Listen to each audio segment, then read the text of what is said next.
If you're given a adjusted trial balance, again, adjusted trial balance has all the numbers ready for financial statements. And let's assume that all the statements are given out already. You completed all the statements and you want to do closing entries. Okay, so closing entries only relates to just this portion of the accounts. Remember, permanent accounts, we don't close them out. We only close revenue, expenses, and dividends. So these are the information given to you. Try to figure out how to close them by doing 4 journal entries. And if it helps, you can also draw T accounts on your notebook if it helps you to understand the process. But try to summarize, try to journalize the closing entries and see if you can figure out whether there's a net income or net loss.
right, for this problem, where do we start? How do we close this entries? What's the first? Revenues. So we have $16,800 here. How do we zero this out? What do we debit and credit? Debit 16,800 from revenues, and then transfer this to income summary by crediting income summary 16,800. Okay, so this is the first step. Thank you. What about the second? Expenses, and we will be debiting 6,200. So you add this, all of them up, right? Okay, but specifically for journal entries, we'll be listing them separately, but the total amount will be $6,200. So by doing this, we'll be crediting all these dollar amounts and then transfer this to income summary. So income summary, debit side will be expenses, credit side will be revenues. Okay, so just by a quick glance here, it's pretty obvious that revenue exceeds expenses. So meaning there's net income for this season. So if we were to close this out as the third step, you'll be summarizing, first of all, the 10,600, which is the net income amount. There's net income, you'll be summarizing it under the credit side. And then in order to zero out this account, you'll be journalizing the debit side of income summary and transfer this to retained earnings account. Okay, so the third step will be capturing the net income information, transferring to retained earnings. But if we stop right here, these are the two journal entries for the first two steps of closing process. Okay, close out revenue by debiting revenue, since it's normal balance on the credit side. Expenses, we close them out by crediting all the expenses because the normal balance is the debit side. Okay, so for temporary accounts, really, the debit credit rule, when we close it out, just post it to the opposite side, transfer everything to income summary. Okay, so make sure you list all different types of expenses separately because we have separate T accounts for these. Right, but at the end, the total amount will be debited to income summary. So third step, since we have net income, we know for a fact that it increases retained earnings. So we know the third entry, the right side, is definitely retained earnings. Then the left side, we close out income summary by debiting income summary. And for the $10,600, we have a balance here, the right side. This increases retained earnings because this is net income. So we have net income increasing retained earnings. The debit side will be income summary. Okay, now for dividends, really dividends is not related to revenue or expenses. It's just another temporary account. So dividends, if the normal balance is the left side, we want to close out this account by crediting this $800. Transfer this to retained earnings. The reason why it's on the debit side is because it reduces retained earnings. Net income increases retained earnings. Okay, so after the closing entries, it's obvious that the net income is $10,600. Revenue exceeds expenses.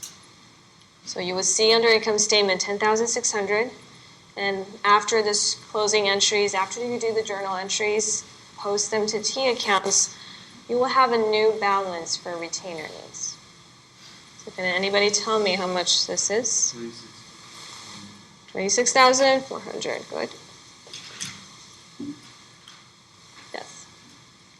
So the whole purpose of doing this is to update that retained earnings account. Otherwise, it still has the beginning balance from January 1st or February 1st regarding the specific statement date. You will still have the 16,600, same as what's there in the worksheet. So after doing this closing process, this will be the same amount you see in the second statement of retained earnings.